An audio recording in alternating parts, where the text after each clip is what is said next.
I'm Will Hedrick. And I'm Jordan Schaffer. And this is Dog Ears and Timestamps, a book club podcast. Man, it just feels like it's been a long, couple weeks.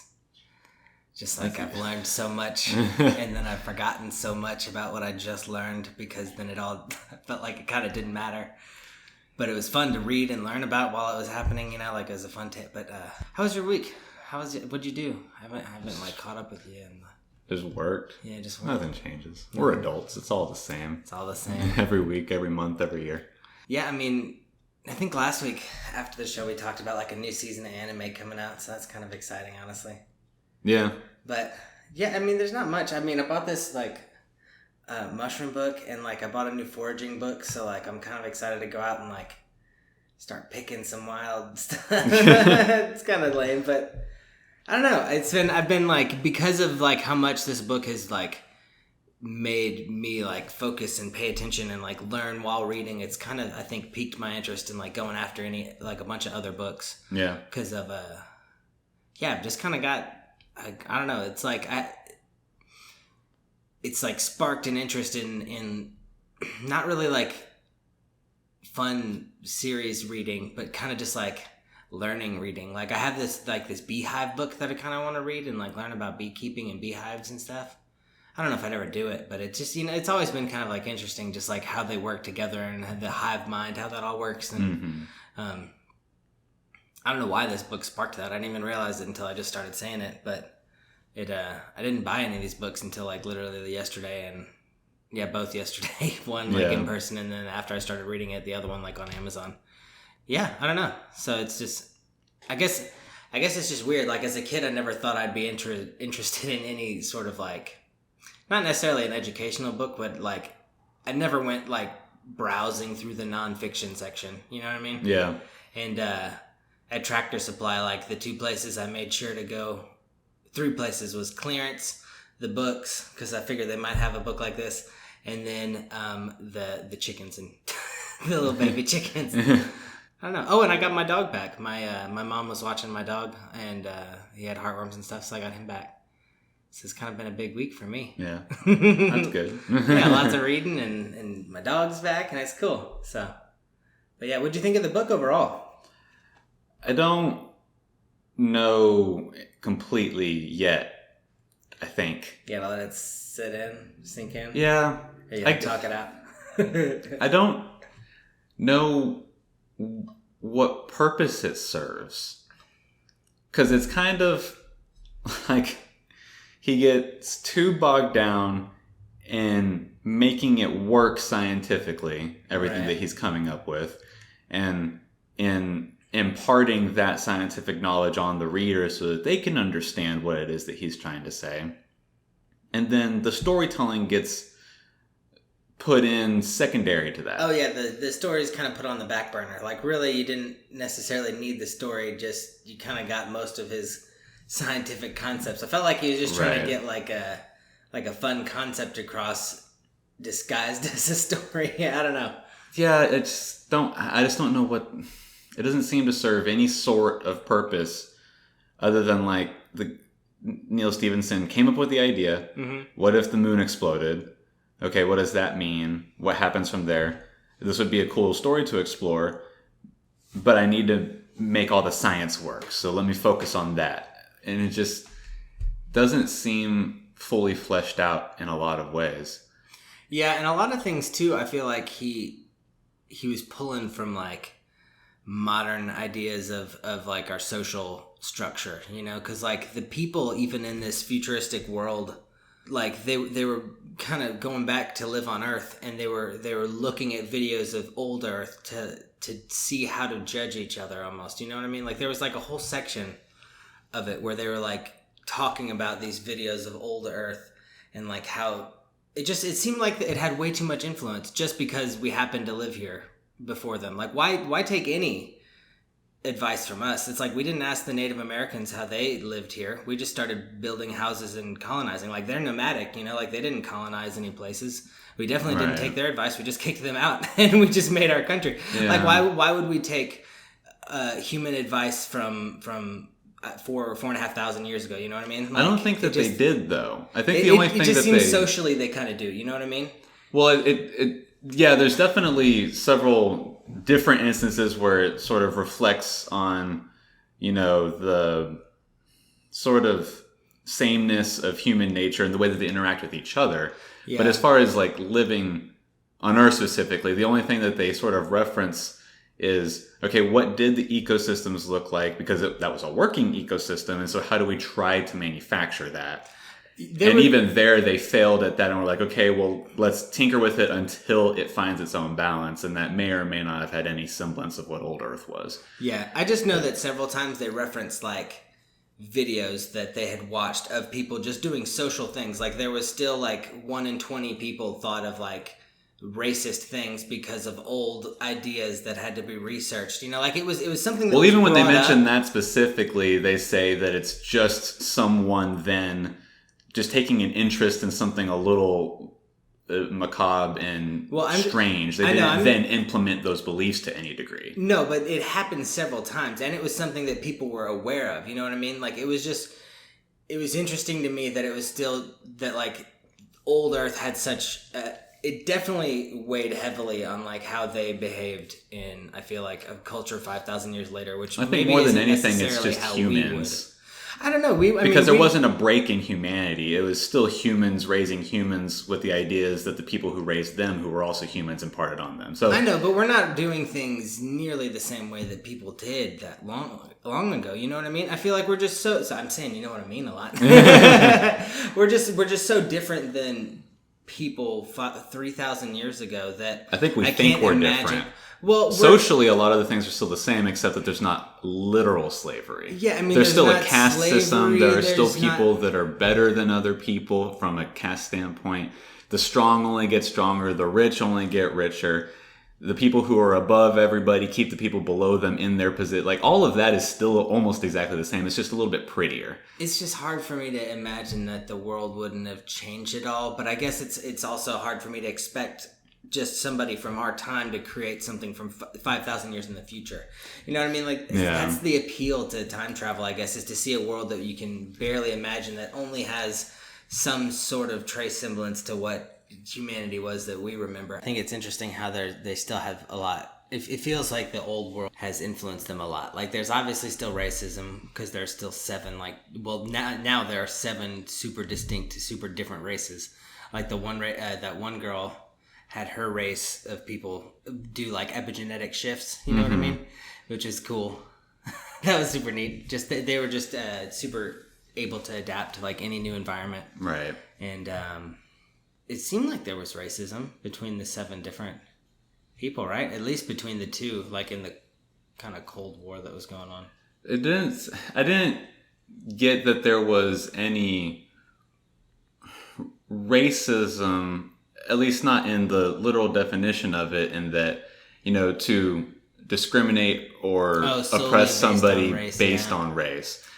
Because of the circumstances in which the races were born, they're given to be obviously scientifically different as races, and psychologically different as races. So they didn't agree with some of the other races. They split up into the red and blue factions and blah blah blah, and that's because idealistically they can't reconcile with the other people, with the other modes of thought, to the degree that they separate and get into a Cold War-esque kind of situation, or even like a North South Korea-esque situation where they barely talk to each other. They don't really know what's going on in the other person's country and stuff like that.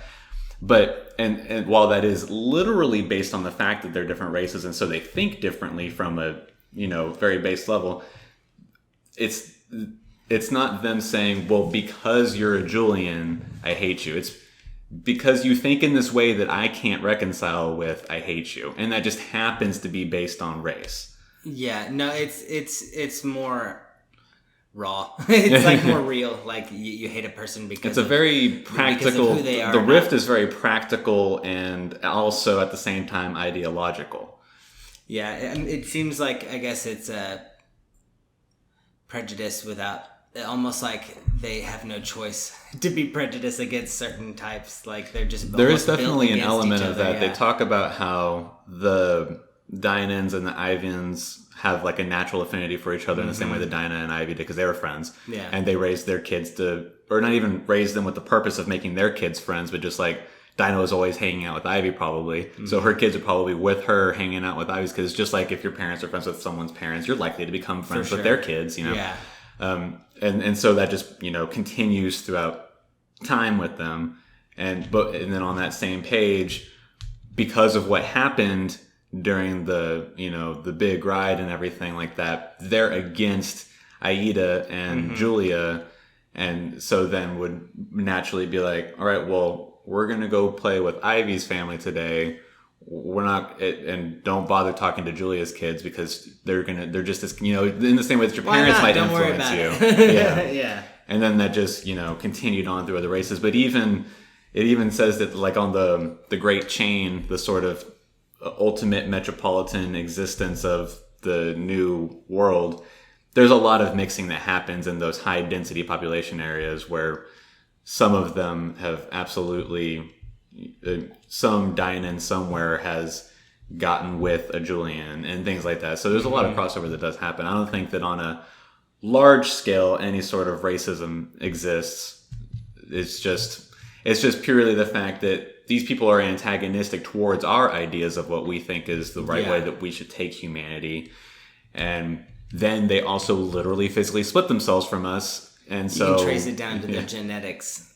Why I don't like you. You pretty much literally can. That's the whole purpose that gets put forth of the Council of the Seveneves, is that we're going to become genetically different in ways that we think are better for the human race.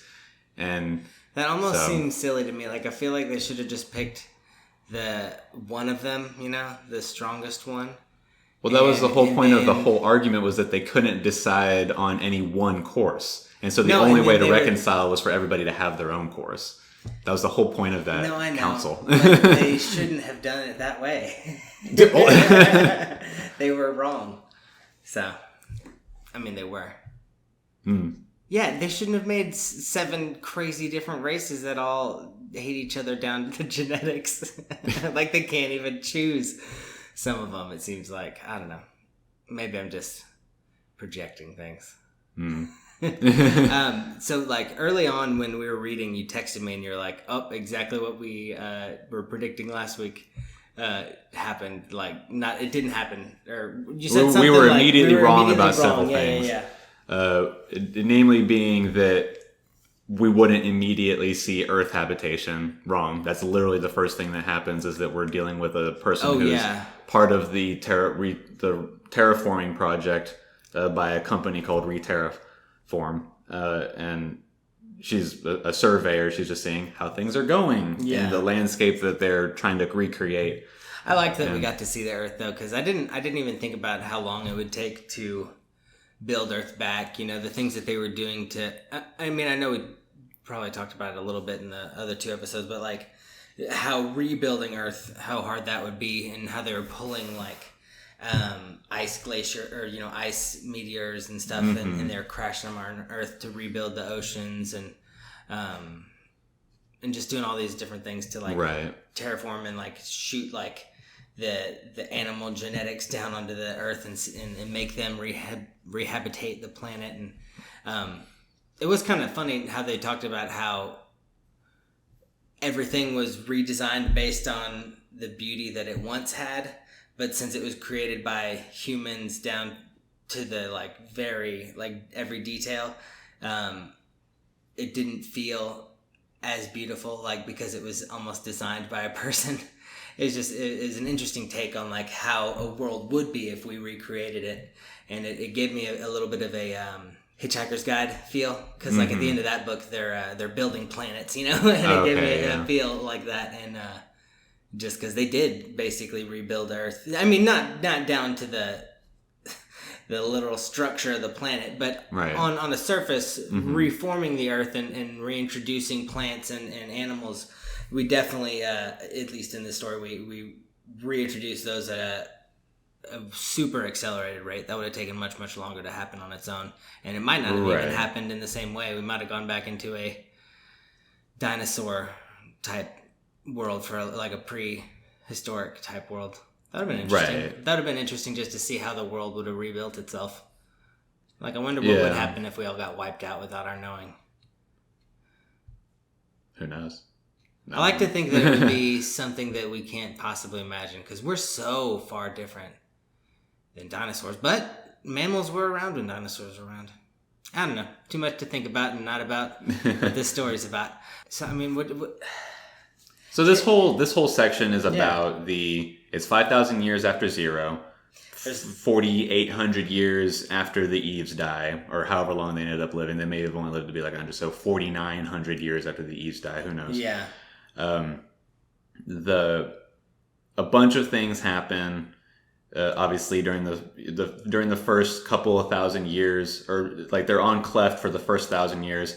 In the second millennium, they're able to they finally get the technology to be able to move to another location than the Cleft and start additional settlements because they started expanding.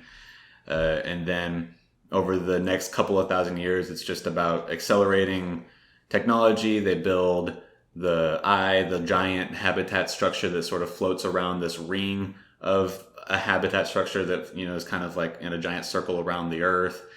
And then very cool. It gave Earth a ring with like the part of the moon that's still the part that's left, and reusing the iron in the moon to build all this structure. Like, it had to have been quite creative, I imagine, or they had to pull from literal space rock to build all of this. It says the vast majority of it is pulled from the Peach moon. Pit. Yeah.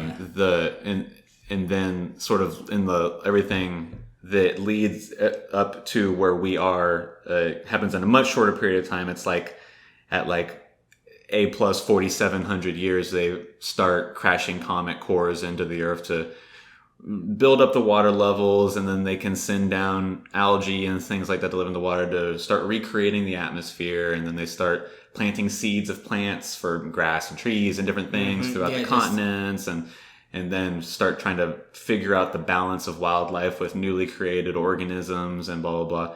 And then there's a couple of wars that happen between the two factions over settling rights and things like that. And then that ends up where we are, which the whole purpose of this section, aside from catching up with all of that stuff that I just went over, is to introduce us to the people that survived, which were Rufus McQuarrie's people in the mountain, Dinah's dad, and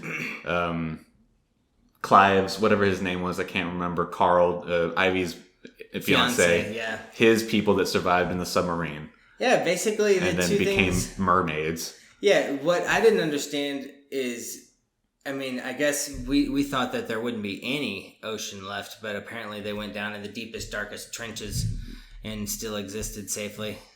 Yeah. And then like the cave people, I guess that just worked out, huh? Like, I thought that we speculated that in the first episode, that like, why can't they just go hide in the caves? And they were like, well, the meteors would probably destroy the Earth, flattening it out, and then also there wouldn't be any water because it's all gone. So how are they going to live without water? And we were like, okay, yeah, good point. Right. But I mean, well, I don't think anything ever said they were going to flatten everything. It was just the surface would vaporize, and who knows what that means for everything else underneath. Does that superheat the rock so that the cave of a mountain basically becomes an oven? Well, does also, it's not just hitting the water, it's hitting the ground too. I'm sure there's literal it's hitting any sort of random allocation of surface on the planet. Who knows? Perhaps the mountain that Rufus McQuarrie's clan went into didn't ever get directly hit by anything. Yeah, that was so with it being such a random thing, who knows? Certainly within the the last 1,000 millennium of the 5,000 year time skip, they were able to start being like, okay, we've got the technology to just now start sweeping up the moon pieces so that we can manually stop the hard rain. So, at a point they were able to discontinue the thing that they thought they would not be able to do anything about. But these two very improbable surviving things survive, and not even probably, almost definitely not to any scientific reasoning, but just for the sheer fact of being able to have the new humans be able to go back to Earth and find people that survived in varying situations, one of which basically evolves to be a new species, not barely even human anymore. The water people, I can understand. I can imagine a world where like all the superpowers that like had space technology, like, you know, like we were saying last week, it was US, Russia, China, and we were using our 3 spaceports to just throw everything in our last ditch effort to go into space. To me, after he's, you know, started talking in the book about just there being like people that lived under the water, I was thinking like, why couldn't they have just built an ark deep in like the Marianas Trench down in the deepest under pits? Like, I mean, it seems like there would be places that not all the water would go away and they'd have a good shot. Like it'd be better than not trying, I feel like, you know, because they had a pretty low shot of surviving even if they made it out into space. A lot of them, most of them died, you know. So, right. But they had more capability to get more people up than they did capability to get people down. Yeah, it was just cool to me, I guess, that there were people that took advantage of the fact that they could go down, right? And then that it wasn't a. You're right. There wasn't nearly as much scientific there wasn't any scientific backing for those people. I don't think. Not at all. But it makes little to no sense. He would have had to spend 9 more years writing the book, right? And it would have been 3 more books about the water people, right? But that could be the trilogy, the untold trilogy. Well, we get the backstories of what happens to the cave people and the water people. It doesn't sound interesting to me at all. He's got other projects to write. But I think that, I mean, even though it didn't have much of a scientific background, it did kind of make sense that, you know, with the luck and the fight that humanity kind of, I don't know, I like to believe that humans are always kind of in a world where like, or in a universe like in Star Trek where humans are different species. It always seems like they're the perfect balance of everything, and like the humans kind of strive to be the best. Even in like the Lord of the Rings, it seemed like the humans were kind of like a good mix of everything. Even though they got corrupted, it's like Boromir still like made the right choice at the end. I don't know. I'm arguing for humans in the fact that I think that it's fun to write that there was an underwater sort of Atlantean people that kind of survived. And then it's even cooler to think that they evolved differently and turned almost into like a sea otter people, like I imagined it to be kind of like a dolphin human. Yeah. But just like blubber and right. That's definitely muscle. The picture that it sort of paints. I just don't see how they get to that point from humans that live on a nuclear submarine that is eventually going to not be able to do anything for them habitat-wise to just being able to breathe underwater. I think that the leap is too far. I think that they chanced upon like an underwater like an underwater ark that people were building. Isn't that what they were talking about in like the epilogue? There's a section where they talk about how Clive or Carl, whatever his fucking name is, I can't even remember, was sending pictures to Ivy that were ostensibly selfies, but of, you know, people that were reading into it, because we never get the answer from Ivy herself. Mm-hmm. People who read into those pictures that were studying, you know, Ivy and all the things that were on record were saying, well, if we look in the background of this picture, there's, you know, there are like sea charts, and then over here on the back on the desk there are documents that have titles that lead us to believe that they were at least researching deep waterways and things like that.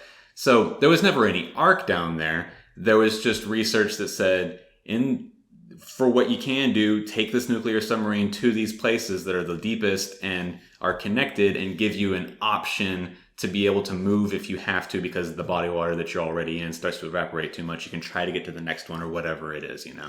There was no structure that was down there that they were getting to. Yeah, it must have just developed that in my mind and in my nap or something. Because it made perfect sense to me that like people would evacuate to underwater, especially if there was any record of underwater sea canals and stuff like that. And if they could survive off of some sort of fungal relationship, you know, just go under there and eat mushrooms and drink like cave water or whatever. And I mean, that's not even the sea arc, though. The underwater arc, which is what I was saying, would be cool, too. It seems like the submarine people, they either would have had to find underwater caves or there would have had to be a level of humanity that went down and kind of built an Atlantis, or like the Jar Jar Binks people in episode 1, like an underwater village, you know? And well, they definitely do that at some point where they're able to leave the submarine, but the only thing that because they would, you're right, I guess it's hard to believe that they'd make such an evolutionary jump with just to be able to breathe DNA. Underwater. We never get any answers about it because they can't fully, because you know the book ends with them having only just made contact with them like a day or two prior. So that's not enough time to get answers of a history or anything like that. Maybe they have a genetics lab on the sub. No. But they theorize, given what they know about what would have been on that military submarine, because they have the records of everything. Yeah. And all that you know, through a selective breeding process, they were able to get to the point where they were, you know, 5,000 years later. Yeah. But to go from not being able to breathe water to being able to breathe water is such a huge genetic jump for them to not have done engineering wise, for them to just been doing selective breeding process to get to a point of being able to breathe water. You don't think we could do that? Not like that, no. Not when you have no resources, like someone trapped on a submarine. Yeah, no, I don't think we could make the mental cognitive shift to evolve. Like, you wouldn't even. I don't even know how you would identify that. No, you wouldn't be able to. That's what I'm saying. Like, you wouldn't be able to like send the semen that are more likely to have gills. Yeah, right. It just doesn't. It's just so improbable that it, you know, kind of tore me away from it. Took me out of the storytelling. It's just. It's also in the same way that it all comes down to the Council of the Eves, and they're supposed to represent the different parts of humanity that we can't get away from.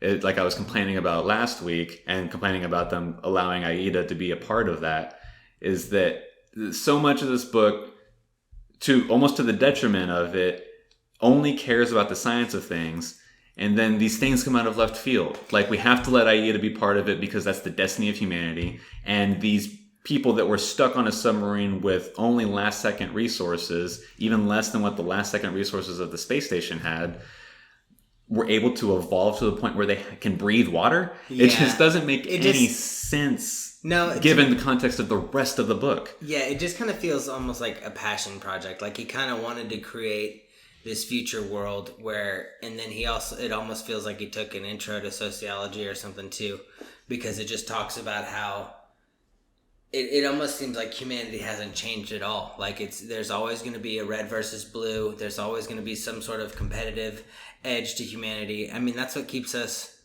in business. You know what I mean? Like, there was right. Apple and Mac, and there's in our government, there's really the two big parties, and there's always this big push between the two, and that's what keeps us competitive and growing and innovation and until we had the uniting factor of the moon attacking us and killing humanity, we had a united front against a common enemy. You know, we were able to come together and then innovate.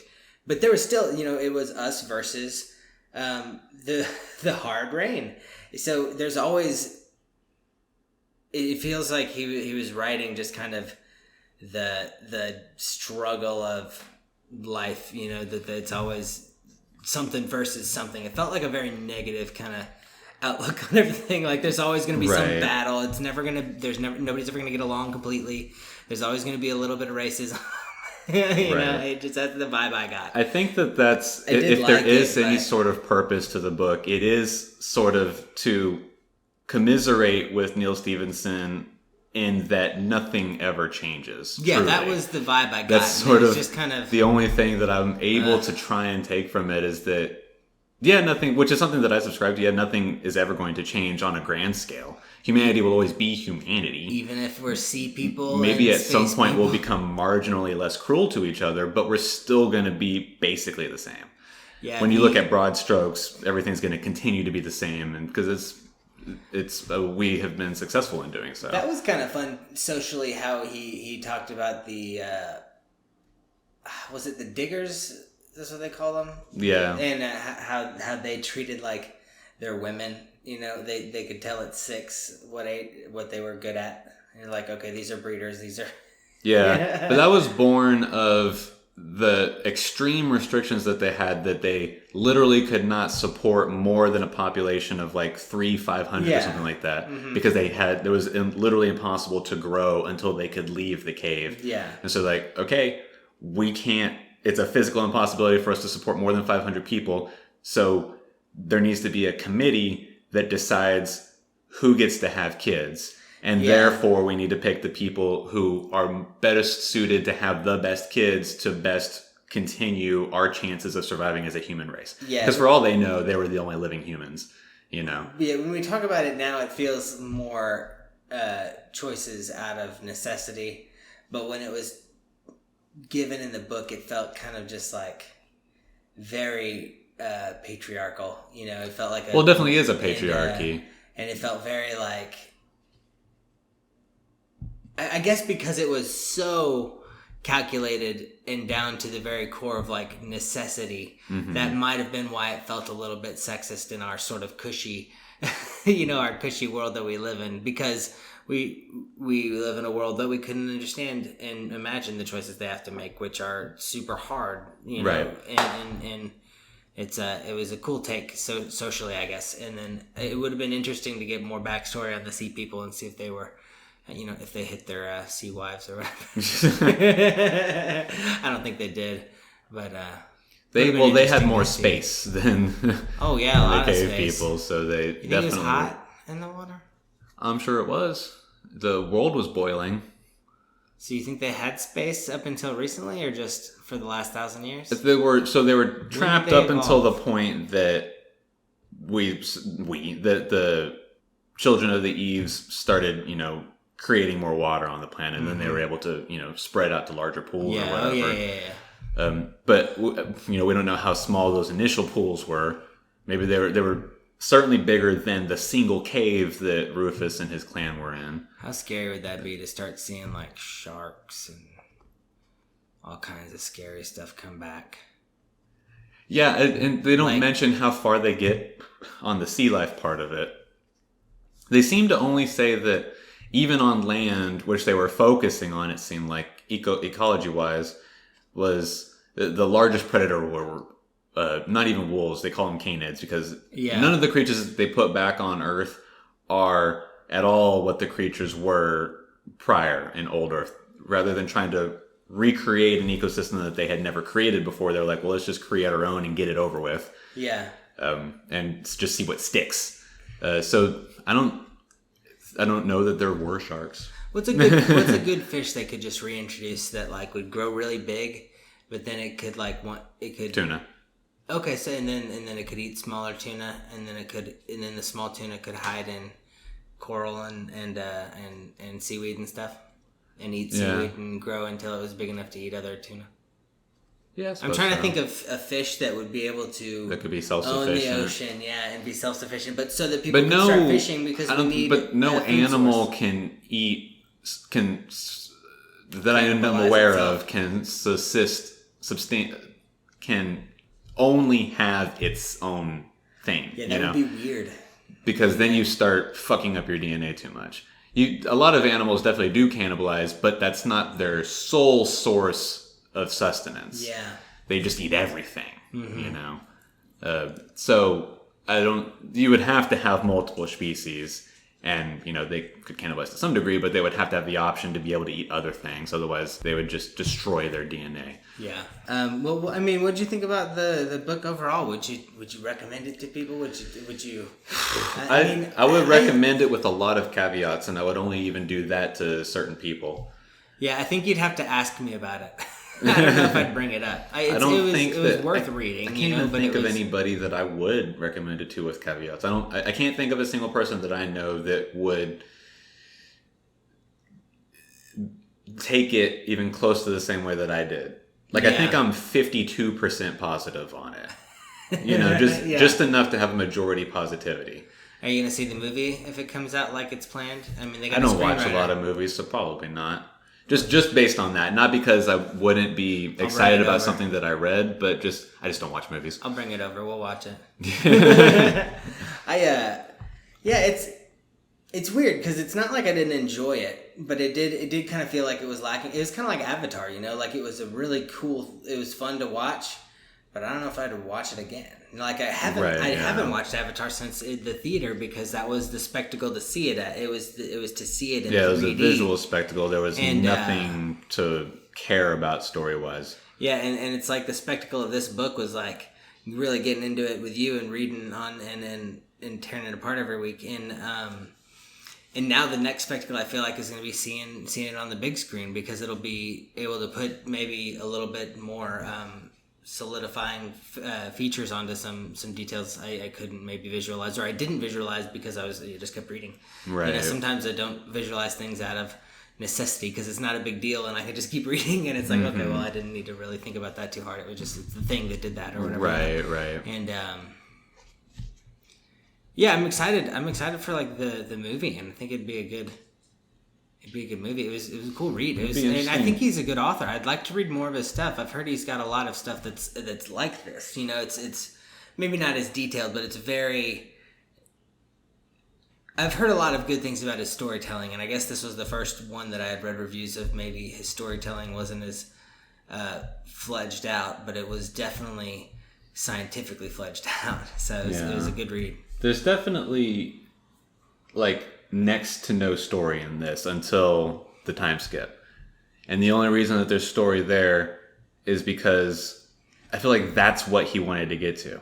I don't think he actually cared about what was beyond Dinah's sex life. I don't think he cared about anything that happened. Like he wrote in the regular part. Like he wrote how the world ended and the plan to get to the Ark, and then he wrote 5,000 years from now. Yeah. And I think that's what he wanted more than anything, was to get to a point where he could be like, and everything was the same, except now there's mer people. And isn't that interesting? Like, I feel like that's the only thing that he wanted to get to. Like, and that's the only place that is almost pure story. There's very brief bits, or relatively speaking to what we had, been put through prior to. There's a relatively brief bits where we get some science stuff to describe some of the new technology that they're using to get around, like the glider that CAF2 uses and stuff like that. And that was interesting, but it was substantially less than all the other stuff prior to the time skip. This is when he really got to take sort of his creative liberties, Right. He really got to actually become more of, this is when it became a fantasy and less like a hard fantasy or a hard sci-fi. It became more of a hard sci fantasy. Right.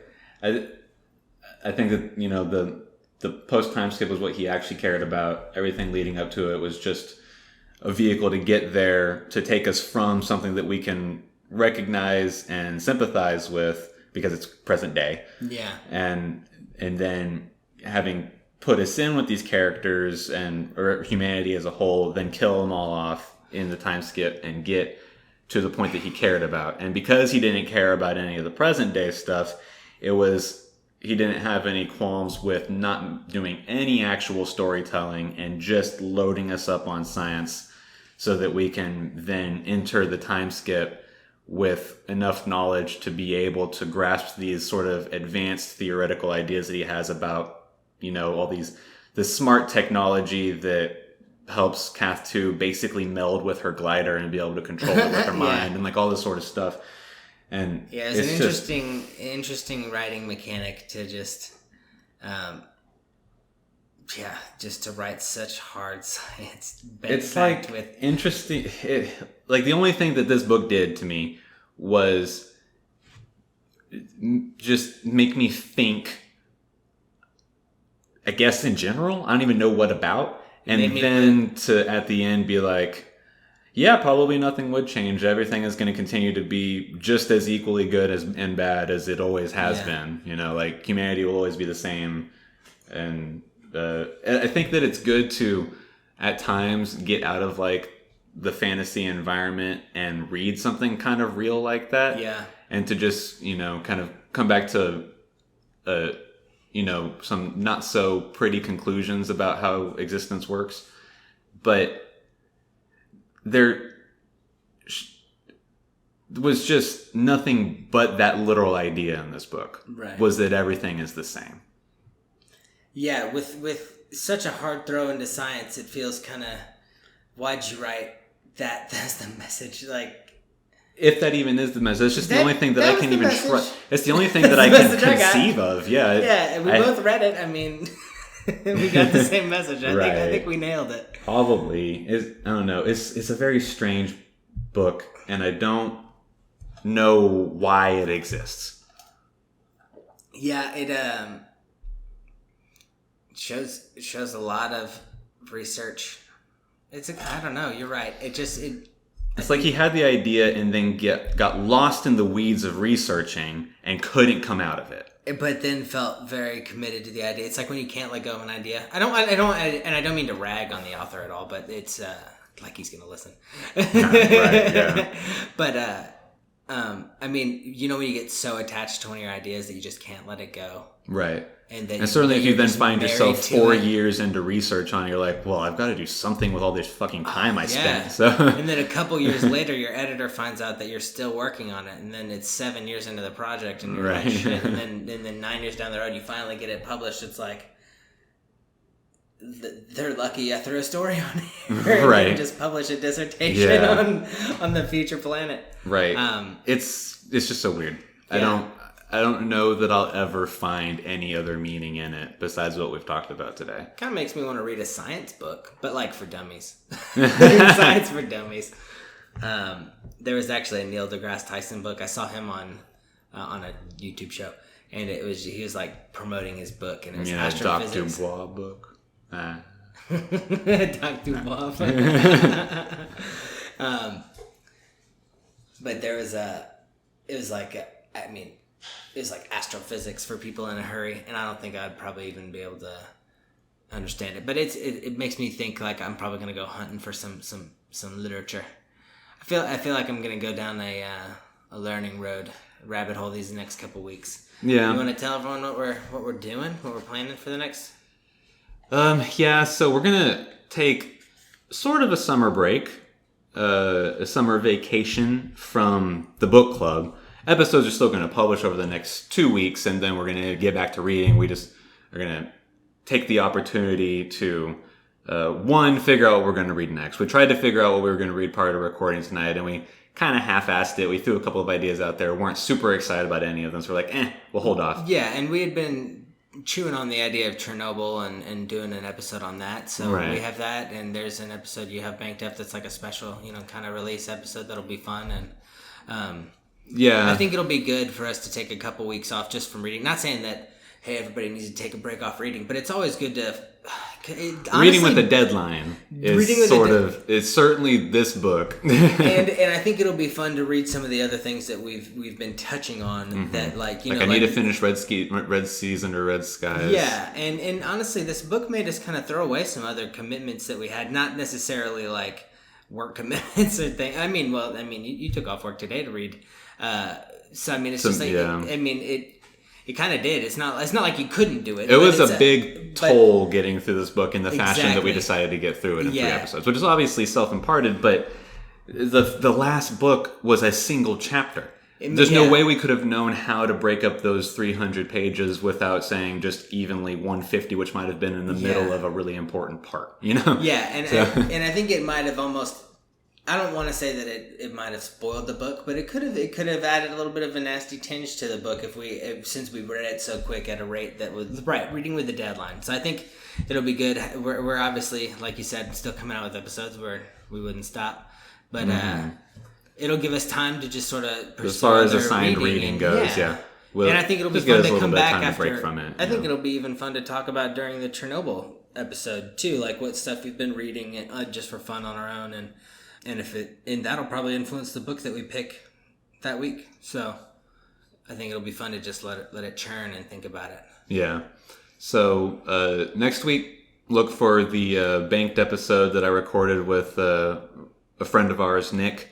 It's an anime episode, so if you don't care about that, that's what it's about. Just letting you know. What did y'all watch? March Comes In Like a Lion. It's It's an anime that spanned 2 Curtu seasons and started in fall of 2016, and then the second season was in fall of 2017. It's on Crunchyroll? Yes. Ooh, okay. There's 44 episodes in total. I will watch it and listen to the episode. It's definitely one of my favorite shows of all time. You'll hear us talk about it next week. And how much I liked it. Nick liked it a lot as well. I don't think that. But by the time that he watched it, I had then watched it twice over the course of 3 years, so I had the perspective of time to be able to reflect on it, and I think that I get more out of it than he was able to, it being his first time to watch it, and he crammed it into like a week and a half. Yeah. So, he's at a bit of a disadvantage into, at least as far as like interpreting the show and stuff like that, me having had years and 2 watch-throughs to watch it. So, different perspectives purely on time. Oh, that's cool. But I think that it's basically a masterpiece of storytelling.